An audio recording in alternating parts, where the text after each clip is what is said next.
Hello.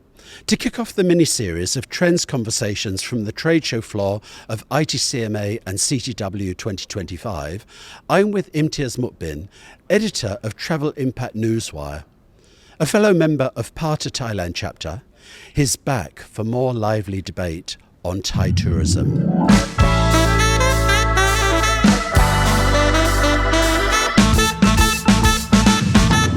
Imtiaz, welcome back to Trends for this much anticipated continuation of our conversation. Thank you, David. So, Imtiaz, I've got a quick round of 3 questions that I'd like to test your historic knowledge of Thailand's tourism industry and your knowledge as well, so join in. So the first question is, what year did PATA move their global headquarters to Bangkok? A, 1997, B, 1998, C, 1999, or D, the year 2000?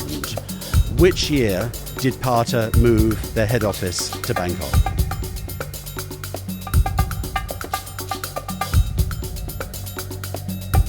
$1998. Imtiaz, that is the right answer. Correct, well done. Next question. What year did TAT launch the Amazing Thailand year? A, 1987, B, 1995, C, 1998, or D, the year 2000? 1998. Question 2, and you've got the right answer again.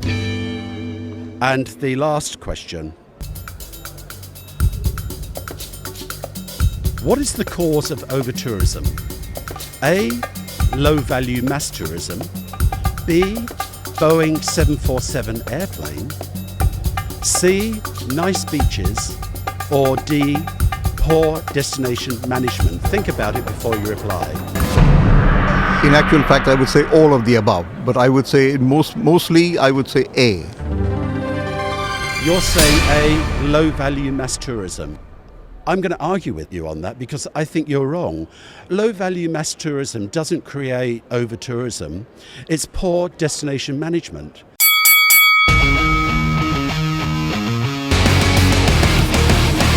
Because we're not dissipating that low-value mass tourism into the second and third tier destinations within Thailand. Low-value mass tourism is a product of great promotion and maybe attracting a lower value tourist than what we want, but it's not the cause. There is no one single cause. It's a combination of multiple causes. Both of them are actually right. It starts off with low value mass tourism. That doesn't create over-tourism. I could be a destination with 1 million tourists. I then attract 5 million tourists, which are low-value mass tourism. That doesn't create over-tourism for my destination. It's both a question of supply and demand. The low-value mass tourism is driven by the commercial priorities, which means every hotel there, a lot of them including boutique small and medium-sized enterprises, lodges, all need business. And they would be what you would classify as low value. We tend to disagree with that term, but this would be classified as low value because they don't spend so much money. But that is on the supply side. On the demand side, of course, this is where the destination management comes in. So the commercial priorities have to be, and the national market and the National Tourism Authority has to drive business for those people, which means they have to get the numbers in. So they have to drive those people in there. You need that supply coming in, and the demand side then has to take care of the host benefit. So you need a combination of both. So in actual fact, both are true. But if you ask me for one particular one, I say you need to drive that demand, create that demand first in order for people at the local level to have jobs. That's exactly what is needed there, because that's the whole purpose of tourism, which is to create jobs, income, alleviate poverty, economic growth. That's the primary driver of why tourism authorities exist in the first place. Correct. So when we spoke last time, you said the main cause of overtourism was the jumbo 747. Yes. That's wrong. That's an enabler. That is not the cause. No, it is. That is just the medium. Once you create the demand, what the means of transportation becomes like one of the main things. But the point is that at the end of the day, the manufacturing companies which are now doing everything. I mean, if you see, for example, even now the OTAs, why do these people come into existence? Because they are taking care of their demand. In those days, you had the huge, whether it's the cruise ships or the convention centers, the whole gigantization of the travel and tourism industry was coming very much into vogue because of the commercialization, and that was, of course, being driven by multiple factors: credit cards, the creation of the giant tour operators. They were all coming together all at once. So the medium by which the transportation medium by which they were able to come in was being created by the plane manufacturers, and if that had not happened, people would have still been stuck to the old one, which is 150 seats, and they would have had to either travel by that or go by railroad or bus or whatever else. Okay. But again, I identified that because I think there's no one single source of it. It's a multiple. It's a combination of all these things. Okay. Which is driving the priority. Yeah.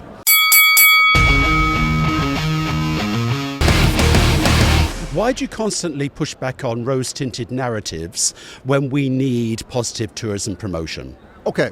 I think one of the biggest buzzwords in the business today is balance. It's linked to sustainability. It's all about balance. And balance means what exactly? I mean, it means being positive, negative, realistic, critical thinking, whichever way whatever buzzwords you want to put on it. But at the end of the day, if you look at the way destinations have developed within Thailand. Right now, you will see a whole bunch of figures that are coming out that will show you how many visitors are coming in literally on a daily basis. Yes. How many are coming in? Literally, you can count them by the second because of the Electronic Travel Authority. You literally know by the hour how many people are coming in. Correct. Okay. Now, if you see the way destinations have developed over the years, one of the figures that you never see. How much water do they consume in that particular area? What happens to the garbage? How much garbage is generated by the hotels every day? How much is generated by the sewage?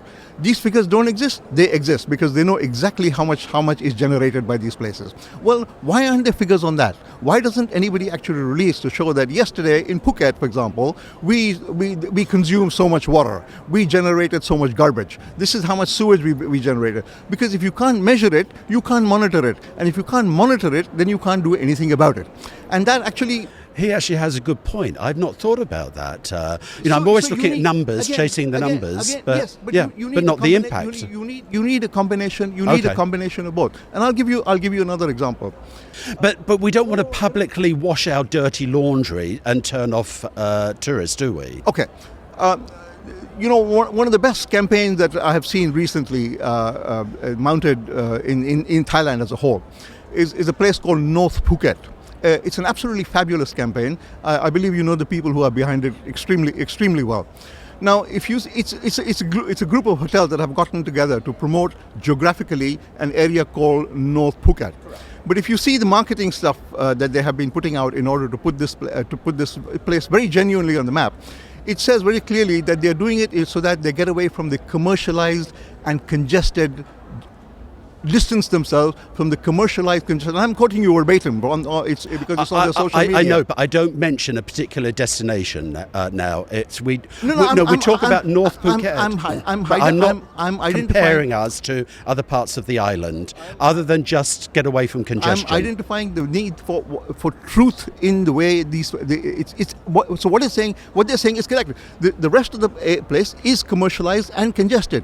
Now, mind you, this is not new. I remember 30 years ago, a place called Pattaya also did the same thing. There's a very well-known hotel there known as the Royal Cliff Beach Hotel, which was run by, at that time, a general manager named Alua Fasbin. Yes. Who basically wanted to distance himself from the rest of Phuket because that had also gone commercialized. Pattaya had also become commercialized and congested. Yes. And he called himself as being near Pattaya because it was getting such a bad image.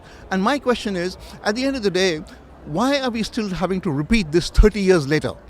Because if now we should have learned the lessons of Pattaya, because that's what when Phuket was coming up, that's what they said 30 years ago. We are going to learn the lessons of Pattaya. Well, today, South Phuket has become commercialized and congested, which is why another marketing campaign has come up absolutely spot on. There is absolutely nothing wrong with what is being done. It's a brilliant campaign, a group of hotels that has come up. The challenge that will face this new group that has emerged is how can they prevent themselves from becoming a victims of their own success, which means because the moment suddenly this place gets on the map, you're going to get numbers streaming in there, and then you're going to get the vendors and the beer bars and all the other places. So what's the Imtiaz Muqbil solution? What do you recommend? Well, you can't just criticize and highlight problems without a solution. I'm saying basically the idea is that I think the word criticism in this way is both. It's constructive criticism. Yes. It is constructive. Correct. Which is the way I try and put it. Yes. And the same way when as you have referred to me in the past as a negative thinker, I prefer to call myself as a critical thinker, which also has a constructive angle, because the idea is that you do good. You're not criticizing or lambasting places for the sake of doing it. Yep. But you're doing this for the sake of recognizing that there is a problem. What's the solution? The solution basically is that you need to create a huge, within Thailand today, one of the most important things that is missing right now is a parliamentary dialogue among all the stakeholders. Right now, all the forums that you're seeing organized within Thailand are all top-down, preaching to the converted. I'm the CEO, I'm the visionary futurist thought leader, and basically then I have the solutions. And basically that era needs to die. And if it hasn't already. Because right now what you need is people from civil society movements, you need anthropologists, you need activists, you need journalists, you need professors who come from all walks of life, coming and saying tourism is more than just about driving numbers. It has a social impact, it has a cultural impact, it has a health impact. It involves getting involved into geopolitics and addressing the issues of peace and these kind of issues. You need a parliament which will of the entire industry, which will come together as a whole, and everybody will sit and dialogue with each other. That simply does not exist. Okay. And that becomes the first point to say, okay, let's hear each other out. Let's listen. Instead of talking down to people constantly, we need to listen to each other and understand their perspectives. If they don't do that, nothing's going to happen. This is the first thing that has to come to an end. And let me turn that around to you, actually, because, No, stop.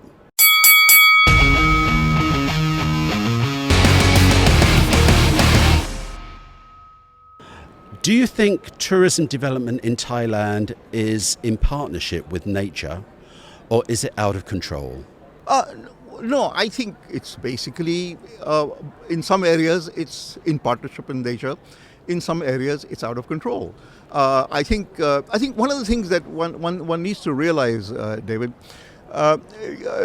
there are 700,000 rooms, accommodation units across all sectors in Thailand that need to be filled every night. This includes boutique hotels, small lodges, guest houses, mom and pop shops. It does not include the Airbnb, because that's a separate count. These are perishable products. They have to be sold every night. It's not like it's not like selling a tangible commodity, which if you don't sell it today, maybe you can sell it tomorrow. If that room is not sold today, that basically goes down. So you need to fill 700,000 rooms literally every night. Now, in order to do that, you have to generate the numbers.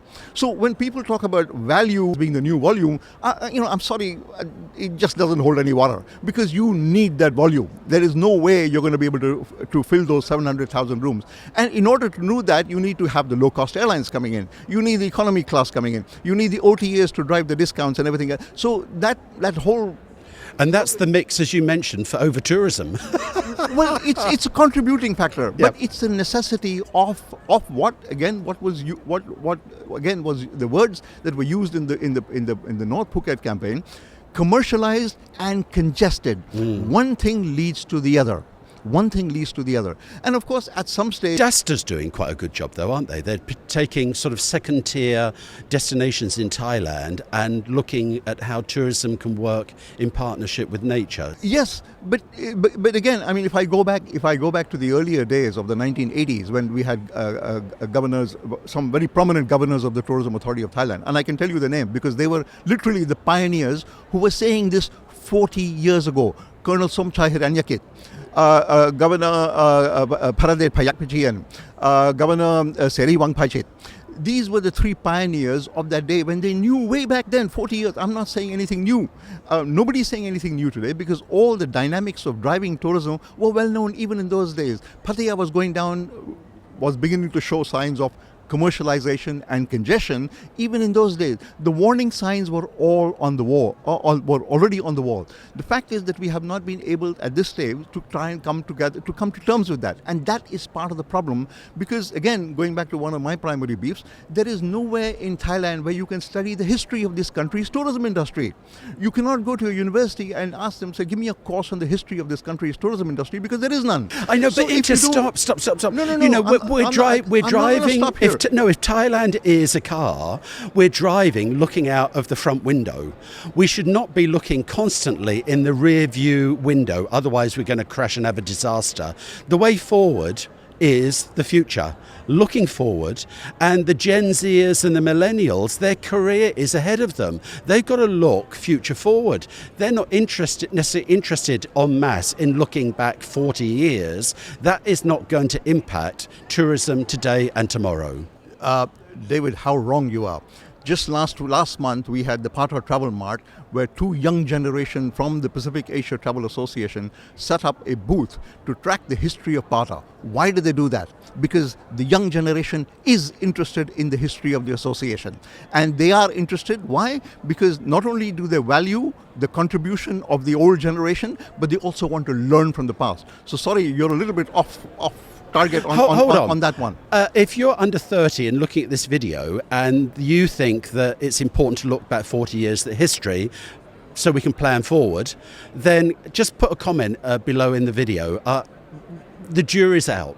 Ding ding. And question from our dear friend, the Greek publisher, Theo Koumelis, who's actually behind the scenes here. And his question is, peace through tourism. Should we ban citizens from countries involved in wars for travelling? That sounds quite radical. What do you think, David? I think no.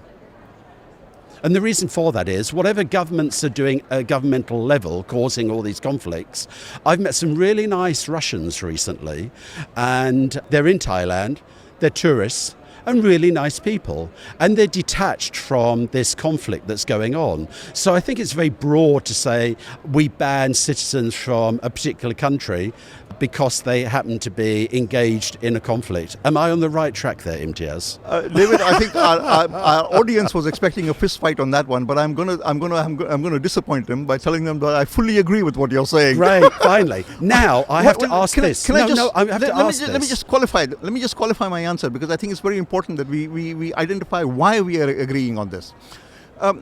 If you see, at the end of the day, the average Joe's. Again, going back to the primary purpose of tourism, right? Create jobs, create income, give people means of livelihoods. Now, if people say, okay, I'm not going to go to Myanmar. Well, the government has got nothing to do with us. Let them do what they want. But for the tourists, we just go there. We enjoy nice food. We create a few jobs. We go around touring the place. We enjoy the culture. We enjoy the music, the heritage, and we leave. What we do is get a really objective, balanced impression that actually helps the visitors look behind the headlines. Now, I would love to go to North Korea. I have been several times to Iran. All these so-called axis of evil places. They are great places. They've got the normal people on the road have got absolutely nothing to do with them. They're exactly like you just mentioned with the Russians. They're welcoming, they're open, they're hospitable. What I do object to is double standards in the visa facilities. Now, Europeans, Americans, British can walk into Thailand, no visas, right?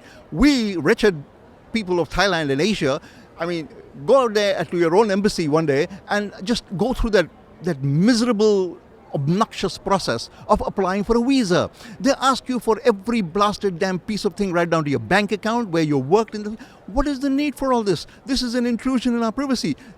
All the dregs of British society can walk into Thailand without a visa, and I have to go there and prove myself to be innocent before I'm declared given the privilege of walking into one of those countries. I think that's where we need to level the playing field. Okay.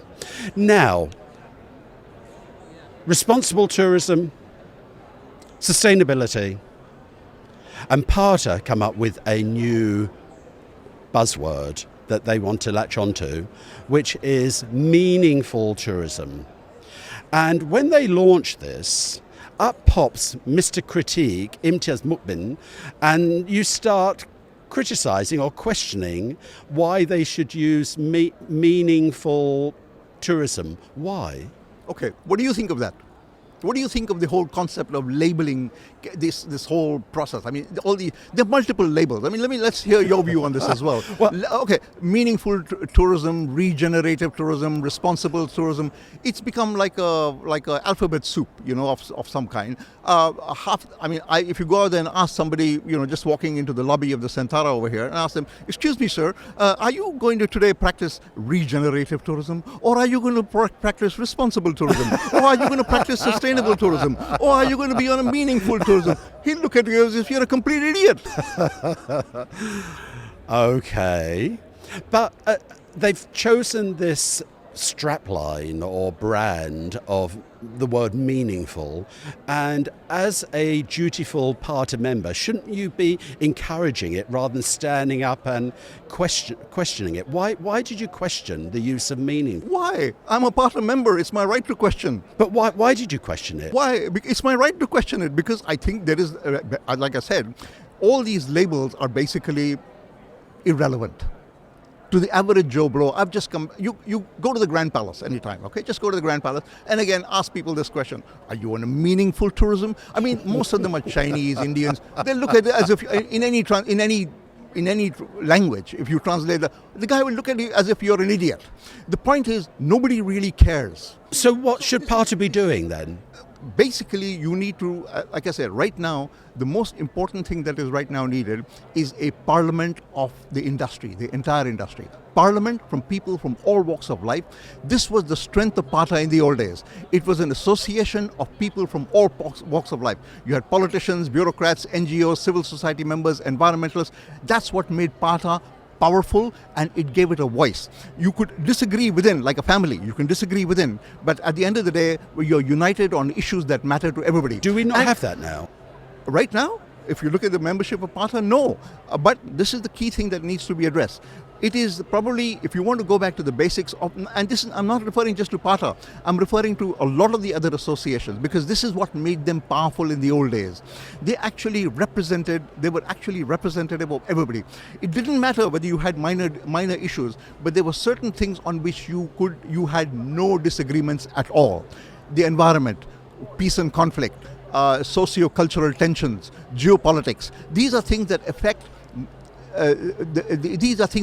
the most important criteria of leadership and management associations, which is simply the fact that all these senior executives of these major international associations, their primary job today is to save ours, say yours and mine, because when the next crisis hits, we are all going down the tubes. Each one of these people is going to go down the tubes, and the poorest get hit the worst. And we need a sense of responsibility towards the poorest, the ones at the lowest rung of the ladder, not these hoity-toity CEOs coming there and spouting more stuff about meaningful tourism and regenerative tourism. Okay, good point. And thankfully, the parade that's about to descend on us is a good timing, and we have to wrap up this episode of Trends. Thank you, Imtiaz, for appearing again. And I enjoy these lively conversations. Yes, you are the voice of critique and truth, and thank you for putting your points across. Points taken. Thanks, David. It's always a pleasure. I think we are raising the bar for the quality of discussion and debate in this industry. So I think our contribution is really quite unmatched. Thank you for the opportunity.